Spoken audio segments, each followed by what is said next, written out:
días. Somos Liliana López y Sergio Calderón, profesores del Departamento de Estadística de la Universidad Nacional de Colombia en Bogotá. Para nosotros es un placer tener como invitado en los encuentros con la estadística a Juan Pablo Acosta, quien actualmente es Global Strategy and Planning Analytics Manager en una startup de tecnología de restaurantes y hasta hace poco tiempo trabajó como director en Marketplace en Uber Eats, Japón. Juan Pablo es egresado de la maestría en estadística de la Universidad Nacional de Colombia. Muchas gracias, Juan, por estar con nosotros. No, muchas gracias por la invitación, Liliana y Sergio. Bien, queremos hablar con Juan Pablo sobre su experiencia como profesional y, bueno, un saludo de bienvenida, Juan Pablo. Queríamos empezar un poco con una pregunta acerca de cuál ha sido tu camino en términos de formación y experiencia profesional para llegar a este punto de tu carrera. Sí. De una, Sergio, pues muchas gracias por la invitación. Estaba haciendo la tarea antes de la entrevista y o sea, me sorprendió que ya llevo como ocho trabajos distintos. Sí, hasta ahora tengo 32 años. Entonces, creo que no sé si bien o mal. Pero entonces sí, o sea, como mencionó Liliana, soy ingeniero industrial de los Andes, me gradué en el 2011.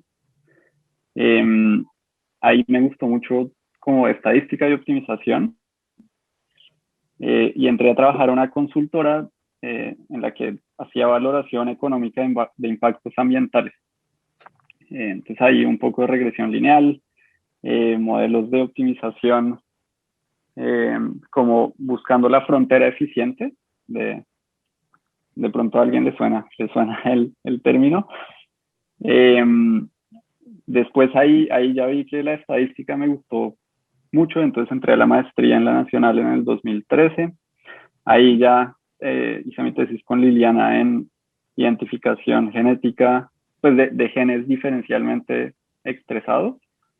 Y publicamos un paquete de R en Bioconductor y un artículo como 5 años después, al fin, sobre ese tema. Durante la maestría también, este es un paréntesis, pero tenía mi grupo de rock con vallenato, se llamaba el Consulado Popular. Entonces, cuando entregué la tesis, dije, no, creo que me voy a dedicar a la música. Entonces me le metí 100% al grupo y como a las 3 semanas ya vi que eso no era lo mío y me devolví a los números. Entonces la razón por la que no era lo mío es que cuando uno se mete de lleno, pues el 90% del tiempo era igual tareas administrativas del grupo, ¿no? Y venderlo y como la parte aburrida. Entonces después pues me salí del grupo, entré a un proyecto de consultoría en educación con la universidad, con Uniminuto. En el 2015 fue eso. Después entré al Ministerio de Educación como 4 o 5 meses. Ahí trabajé en el área de educación superior, entonces unos modelos de propensity score matching, como para estimar el valor que las diferentes instituciones de educación superior le aportan a sus estudiantes, teniendo en cuenta el punto de partida también, no solo la puntuación del ECAES al final, sino la del ICFES y cómo cambió la distribución. De ahí entré, pues el sector público, o sea, mi experiencia no fue tan buena. De pronto después hablamos más de eso, pero pues ya en el 2016 cambié y entré a una consultoría en finanzas, de riesgo financiero. Entonces ahí trabajé mucho con matemáticas financieras, que son ecuaciones diferenciales estocásticas, y muchas simulaciones y mediciones de riesgo también, hasta INR. Ahí también di un par de clases de probabilidad estadística en los Andes de cátedra, mientras tanto. Y en el 2018 me salió una oportunidad en Uber Eats en Colombia para entrar al equipo de operaciones. Entonces la aproveché. En el 2019 mi novia vino a Tokio a hacer una maestría. Entonces empecé a buscar en Uber y tan de buenas que conseguí, o sea, el mismo cargo que hacía en Bogotá, pero en Tokio, para Uber Eats Japón. Entonces alcancé a llegar aquí en marzo del 2020, justo antes de que cerraran fronteras por COVID y todo, y ya llevo un poco más de un año acá.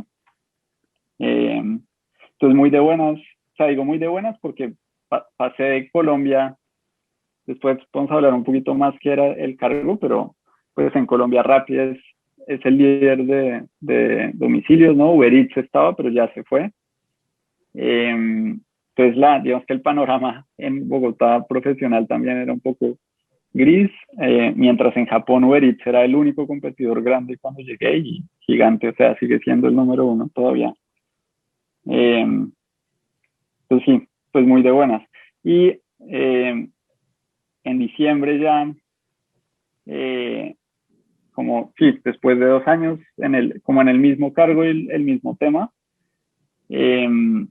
ya hacía rato que sentía que no estaba aprendiendo nada nuevo y me salió una oportunidad nueva en una startup de tecnología que se llama Hopster. Entonces ahí entré al equipo global de estrategia y planeación como Analytics Manager, pero el cargo es un poquito ambiguo. Y ahí estoy, o sea, llevo ya 2 meses y digamos que como es startup, pues no hay nada montado, ¿no? Entonces mucho del trabajo ha sido construir las bases de datos, buscar los datos, traerlos, organizarlos, como empoderar al resto del equipo para que puedan tomar mejores decisiones rápidamente, ¿no? Sí. Entonces ese es el panorama. Sí, hasta ahí. Pues muy interesante, Juan Pablo, lo que nos cuentas, porque pues digamos que es una experiencia propia y cada uno tiene su experiencia propia y mire que los pasos que has llevado, pues que has dado, te han llevado a posicionarte en este cargo de importancia para, pues digamos, para la empresa y para ti en este caso. Muchas gracias por tu respuesta. Sí, me No. parece muy interesante además ver que justamente en empresa siempre es más el cambio de trabajos. Los que trabajamos en investigación en universidad, la hoja de vida es como una línea, Sí. porque duramos varios años en un cargo, en cambio en la empresa siempre pues hay mucho más movimiento en la hoja de vida.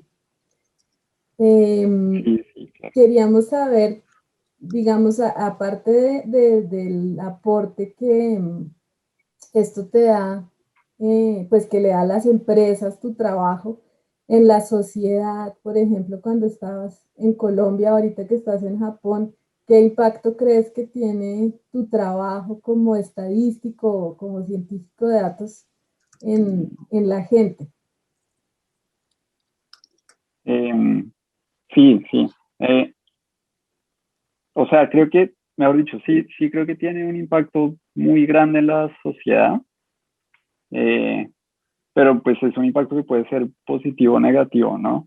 Entonces creo que, o sea, aquí lo puse, o sea, positivo creo que es cuando, cuando uno logra soportar como un proceso adecuado de toma de decisiones, ¿no? Entonces, eh, sí, digamos que alguien con formación estadística está en una posición privilegiada en cuanto entiende un poco mejor qué significa incertidumbre, cómo se puede medir, qué tipos de riesgos hay en una decisión, ¿cierto? Y cómo tomar decisiones consistentemente a lo largo de la vida, ¿no? Para que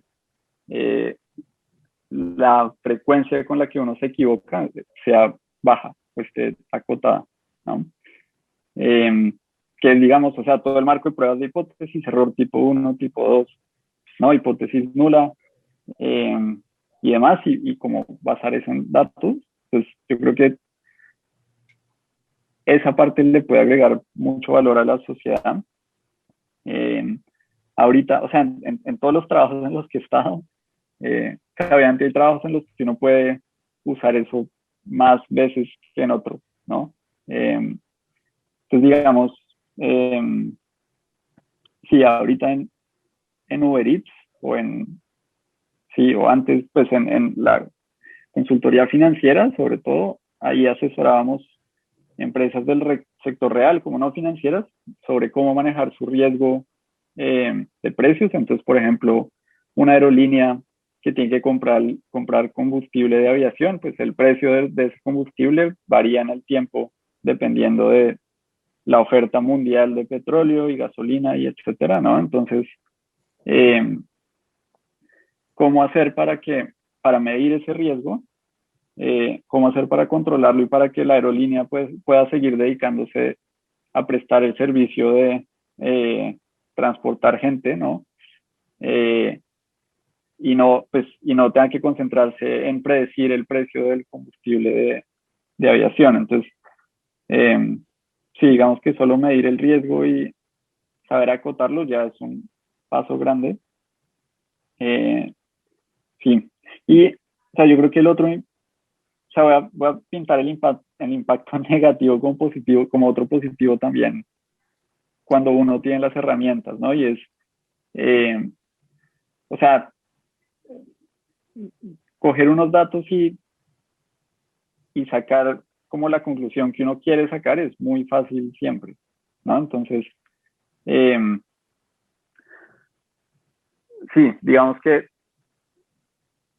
si uno, o sea, si los datos no coinciden con la conclusión que uno quiere, solamente es buscar un modelo más complicado y eventualmente uno encuentra un modelo que ya pues, le está diciendo a uno lo que uno quiere oír. Y, o sea, sí he visto como a lo largo de mi trabajo gente que como abusa de la estadística para como empujar sus intereses o que simplemente le gustan son los modelos complicados y entonces una situación como un problema con una solución fácil y no obvia, pues entonces se toma la decisión equivocada porque hay un modelo chévere que alguien quería usar y no ha podido y entonces lo usa ahí y a lo que no es. Entonces sí, o sea, yo creo que sí puede tener un impacto, pero siempre es alrededor de cómo tomar las decisiones de manera adecuada y sí, como pues usarlo de una manera ética eh, para tomar la decisión que es, sino para justificar la decisión que uno quiere tomar, ¿no? No sé. Ok, sí. Sí, perdón, creo que les va a tocar editar unos pedazos ahí. No te pero, afanes. pero sí, más o menos, resumiendo es eso. Ok, sí, muy, Eh, muy eh, cierto. de esto, algo de esto del tema de a veces como que forzar a los datos a que se ajusten a lo que uno quiere, pues es un tema de ética y creo que ya alguien, creo que Santiago, Liliana, ¿cierto? Santiago nos hablaba un poco de esto de la ética porque hoy en día, pues casi que con el montón de modelos disponibles y la información disponible, a veces pues no, digamos, muchas personas tienden a manipular la información, pues de manera que den respuesta a lo que ellos quieren buscar. Entonces, sí es un tema, como tú lo mencionas, desde el punto de vista ético también, ¿no? Cambiando un poco de tema, pero siguiendo en el tema de tu vida profesional, nos gustaría saber un poco, pues, ¿qué momento de tu vida profesional ha sido el más satisfactorio?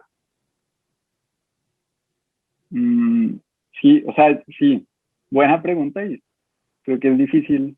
Creo que hoy en el podcast, creo que era Santiago también, que decía que él eh, tenía, creo que es para la pregunta siguiente, porque él tenía muy mala memoria, entonces no se acordaba de las cosas malas y filtraba, ¿no? Entonces o sea, yo sí creo que a mí me pasa, o sea, yo tengo mala memoria de largo plazo, entonces no me acuerdo de los momentos, sino más de las ideas, ¿no? Como lo que uno aprende. Pero entonces, o sea, sí creo que lo más satisfactorio hasta ahora de todos los trabajos en los que he estado son los amigos que he logrado hacer en el camino.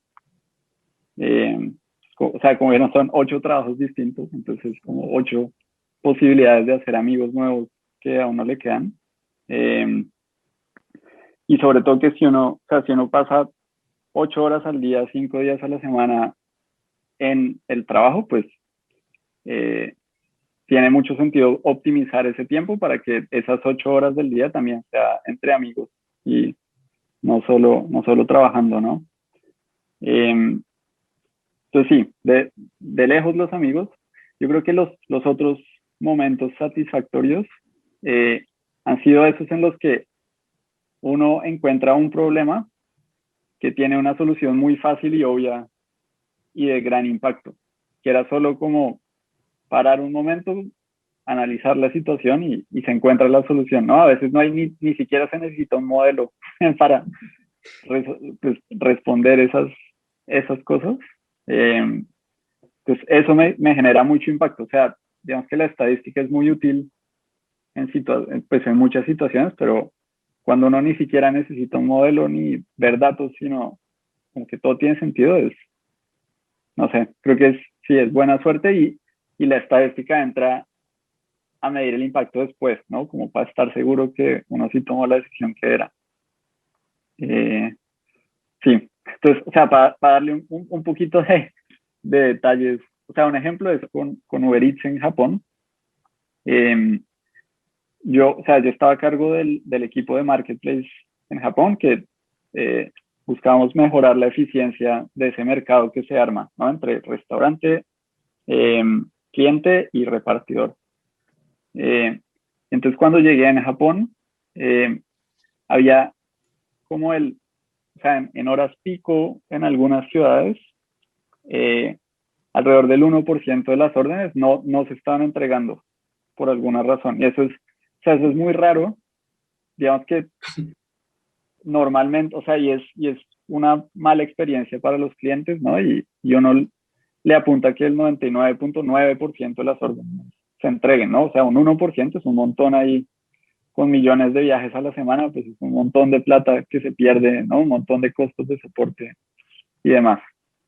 Y entonces ya analizando la situación, vimos que, o sea, en Japón, como el 70% de los repartidores son bicicletas, que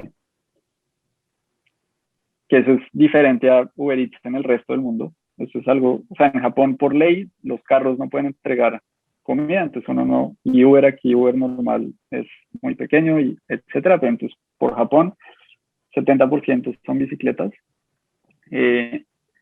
Y escarbando un poco más, entonces nos dimos cuenta que cuando se lanzaron las ciudades grandes en Japón hace mucho tiempo, alguien que ya no estaba en Uber Eats puso una restricción de que las bicicletas no podían recibir pedidos que estuvieran a más de 2,5 kilómetros del restaurante, ¿no?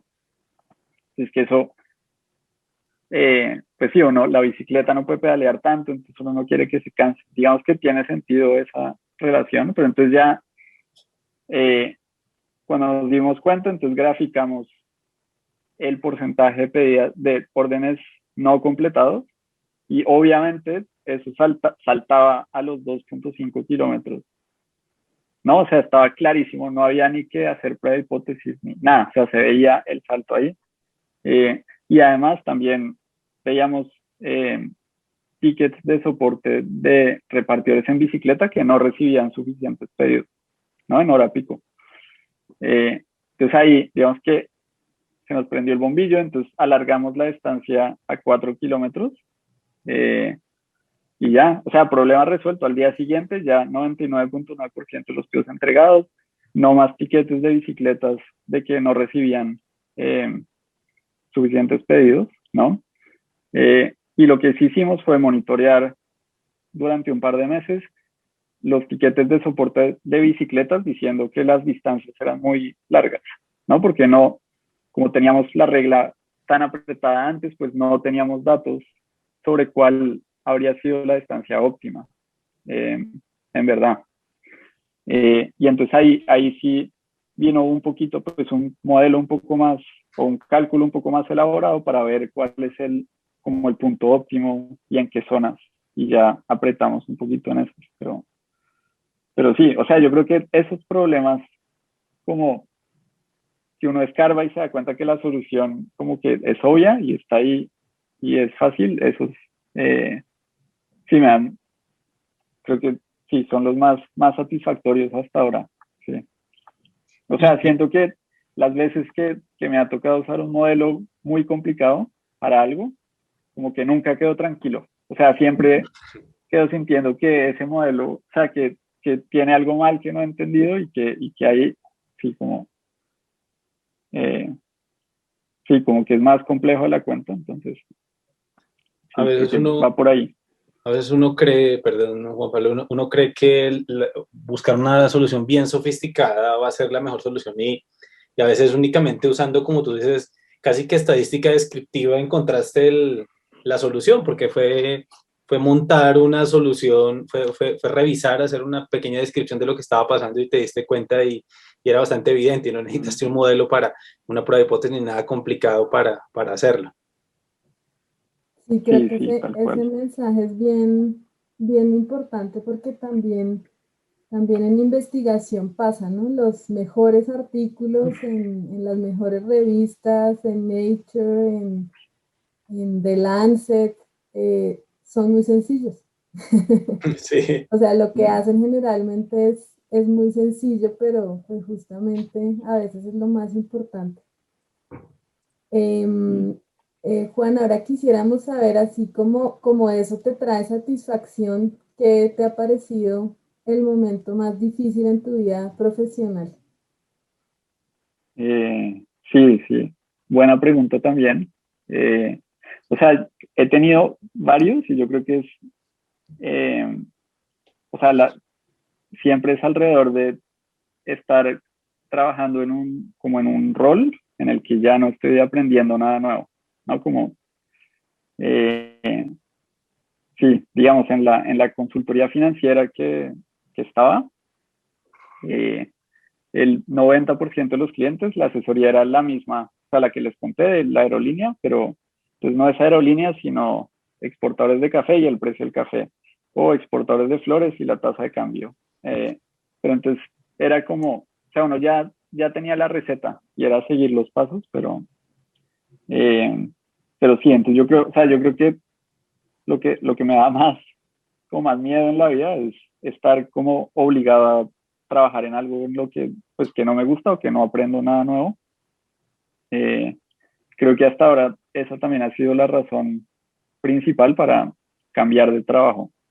Eh, sí, hasta ahora. O sea, ahorita sí. El último fue el más difícil porque ahí todavía no estaba aburrido. O sea, creo que todavía me quedaban 6 meses antes de llegar a ese extremo y llegó la otra oportunidad.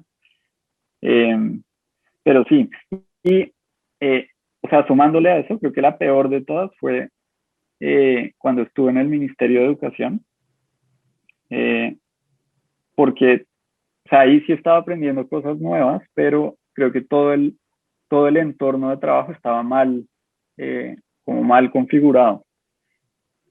Tenía, por ejemplo, incentivos perversos, ¿no? O sea, yo era asesor de la ministra de Educación ahí, que era, bueno, eh, Parodi, se me olvidó el primer nombre, pero bueno, Gina, hace Gina, rato, Gina Parodi, sí.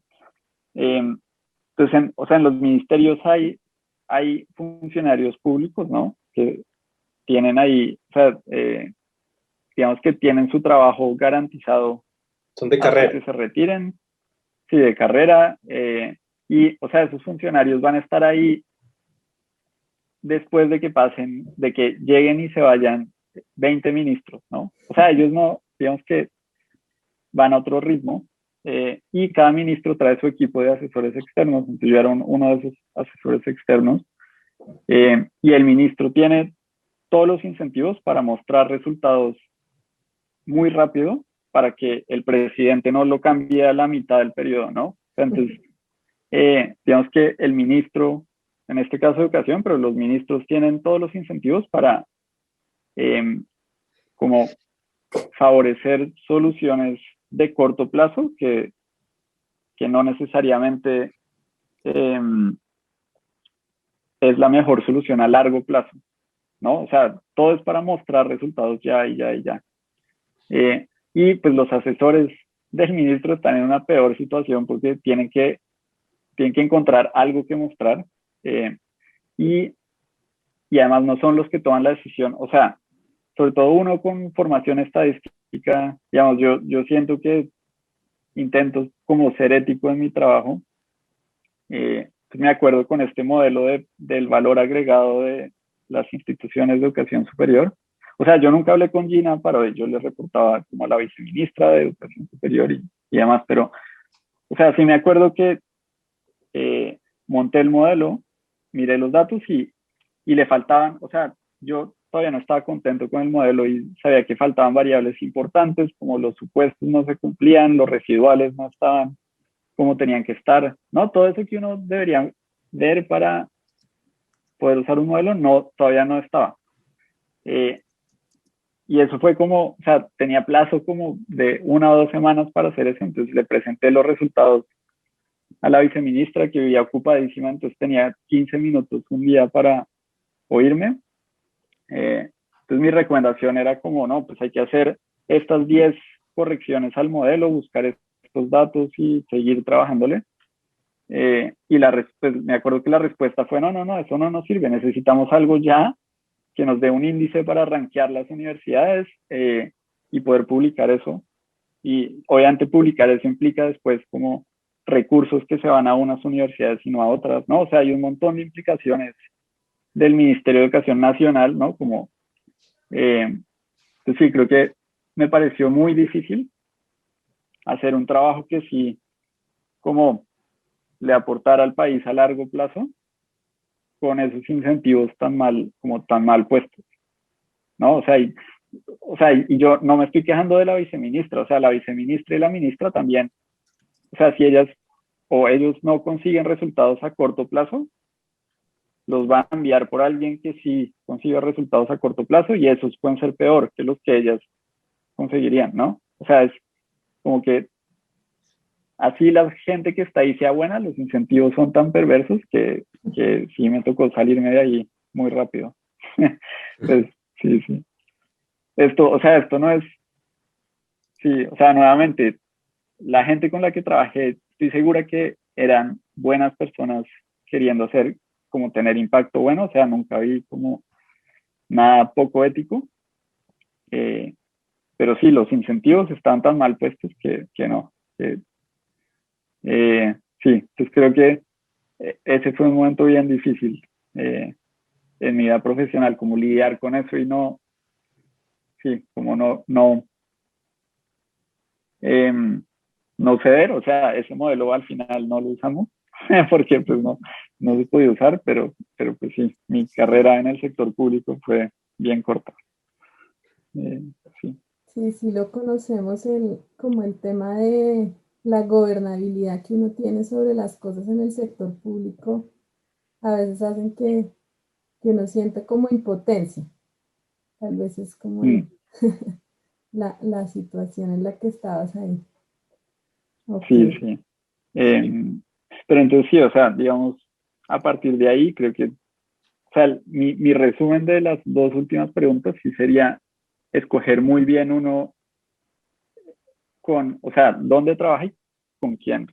Eh, entonces, ¿con quién? Porque no tiene sentido no tener amigos en el trabajo, entonces, pues chévere que trabajar con gente chévere, pero donde también, o sea, es muy importante ver los incentivos que uno va a tener y estar seguros, pues seguro que uno, o sea, que una buena persona no va a quedar en un sitio con incentivos atravesados, ¿no? Como que eso dificulta mucho todo. Sí, creo que vale la pena buscar trabajo un poco más tiempo hasta encontrar uno en el que uno esté cómodo con eso, que Ok. solo aceptar lo que venga. A ver, sí.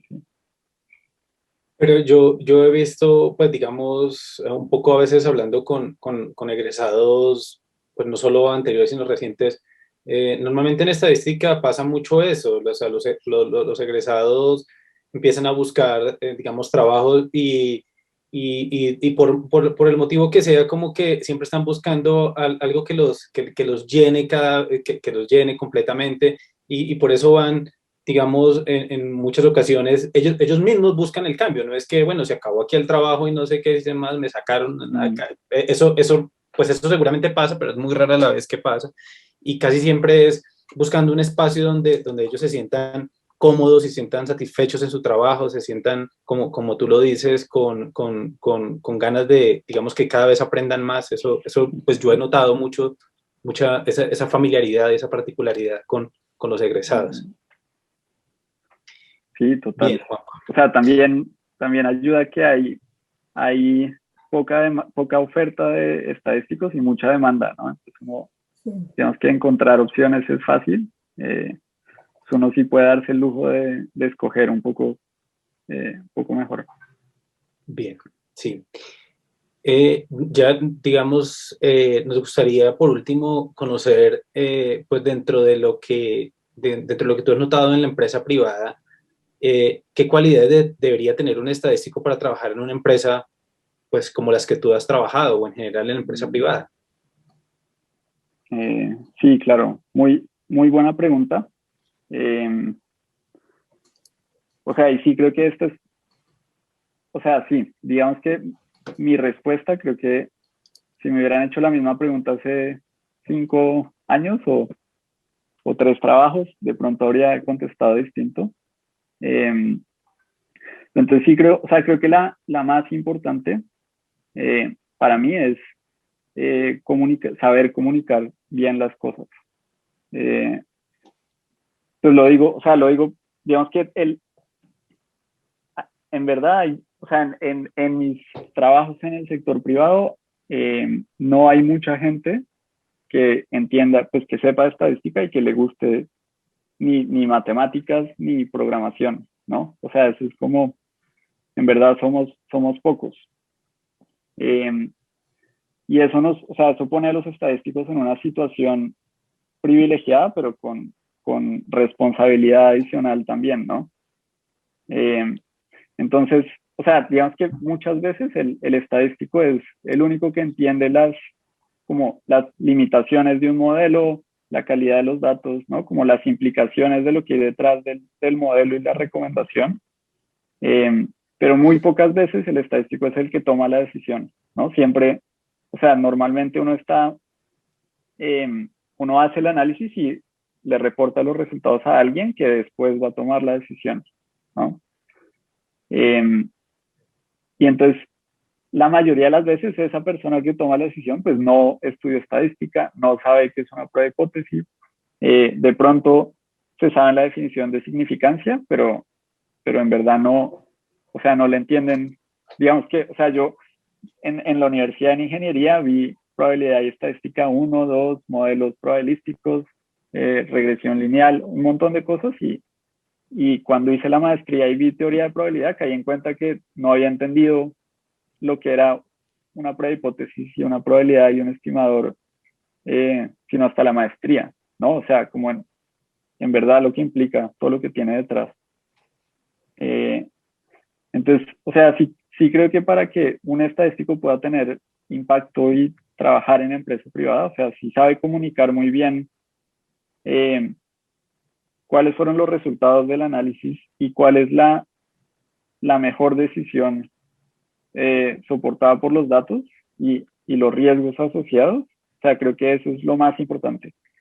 O sea, si logra comunicar eso claramente, pues las personas que toman las decisiones van a tomar mejores decisiones, a la empresa le va a ir mucho mejor, se va a reconocer el valor que aporta el estadístico, ¿no? Porque, o sea, a veces o sea, me ha pasado a mí también, a veces hacemos como unos modelos chéverísimos, ¿no? Con unos datos y entonces lo corremos y nos da y después el modelo se queda guardado y nadie lo usó para nada. Entonces sí, digamos que yo diría que la más importante es comunicación y muchas veces es la más ignorada en la carrera y en la formación profesional, ¿no? Como, o sea, digamos que o sea, yo me cuento ahí, pero siento que los que estudiamos como ciencias duras o matemáticas o estadística, normalmente somos tímidos, ¿no? Como que no nos gusta echar carreta y hablar tanto. Y la estadística también, pues es un marco clarísimo de referencia, ¿no? O sea, ahí no hay dudas. Digamos que la incertidumbre es cuantificable y medible, ¿no? Cuando uno se comunica con alguien, pues uno nunca sabe qué es lo que en verdad quieren decir, como el subtexto, ¿no? Comunicarse es mucho más difícil que hacer una prueba de hipótesis. Entonces, sí, yo diría esa la primera. Y ya después, o sea, tengo tres más, como hice en la tarea, pero, o sea, sí, segunda diría curiosidad. Creo que este es, o sea, es un tema común de la entrevista de Tito también y Zulma y Santiago, creo. O sea, el estadístico nunca trabaja solo, ¿no? O sea, uno sabe las herramientas, pero necesita ser amigo de los expertos en el tema o en el problema que se quiere resolver para poder resolverlo al final. Entonces, sí, curiosidad para poder colaborar con, con el resto del equipo. La tercera, sentido común. Entonces, lo que decía antes, hay muchas decisiones que ni siquiera necesitan un modelo o una prueba de hipótesis o algo así. Entonces, cuando uno sabe de estadística en una empresa y uno dice, no, no necesitamos un modelo, o sea, la decisión está clara. O sea, ahí uno, digamos que uno puede sentir que, o sea, yo estadístico, ¿cómo voy a decir que no necesitan un modelo? Después me van a echar porque ¿qué hacen pagándome el sueldo? ¿No? Pero al revés, o sea, esos momentos en los que uno dice, no, aquí no hace falta nada, o sea, la solución está clarísima, liberan un montón de tiempo para que uno sí encuentre problemas que necesitan un modelo y al final uno resuelve más problemas, ¿no? En menos tiempo, que es el objetivo. Sí. Y la última es programación. Entonces aquí le puse, o sea, en verdad, sobre todo cuando uno no está en un cargo estadístico, o sea, yo ahorita en Uber Eats y ahorita en la empresa nueva, no, estaba en el equipo de operaciones, salí pues, liderando operaciones en Tokio para Marketplace, o sea, era haciendo las cosas, o sea, no estaba en el equipo de Data Science o algo así. Entonces, en esos contextos, saber programar y automatizar cosas es un superpoder. O sea, nadie sabe hacer eso en el equipo. Sí, pues sí, o sea, yo sí diría que, sobre todo, o sea, yo pasé por Stata en el pregrado, después R un montón de tiempo, MATLAB en un momento y al final en Uber decidí pasarme a Python y se me facilitó la vida del cielo a la tierra. Entonces, o sea, yo recomendaría Python, aprender lo básico para automatizar cosas y, o sea, mientras uno más automatiza las cosas aburridas, más tiempo le queda para concentrarse en las cosas interesantes, ¿no? Entonces, sí. Perdón que sí, creo que me estoy extendiendo más de la cuenta, pero la más importante Tranquilo. otra vez, comunicación. O sea, si se van a llevar una de las cuatro, comunicación, sí. O sea, saber comunicar las cosas. No, tranquilo, Juan Pablo, muy interesante lo que nos cuentas, porque creo que Liliana, a lo largo de todo este, digamos, de todo ese espacio que llevamos con los egresados, creo que muchos han coincidido en el tema de comunicación. O sea, y es algo que es clave y es muy importante, ¿no es cierto, Liliana?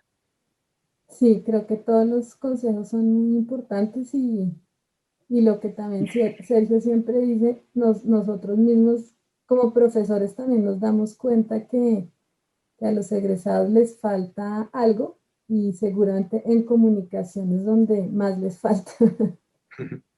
Sí. Entonces creo que es un consejo muy importante. Sí, muchas gracias por los consejos. Bien, pues Sí, ya, no, ya nosotros queremos redondear y pues agradecerle a Juan Pablo por estar en ese espacio y también pues a los que nos escuchan y nos ven. Esperamos que les haya gustado y pues esperemos, nos vemos pronto en un próximo podcast. Muchas gracias, Juan Pablo. Muchas gracias, Juan. Bueno, no, muchas gracias, Sergio y Liliana. Sí.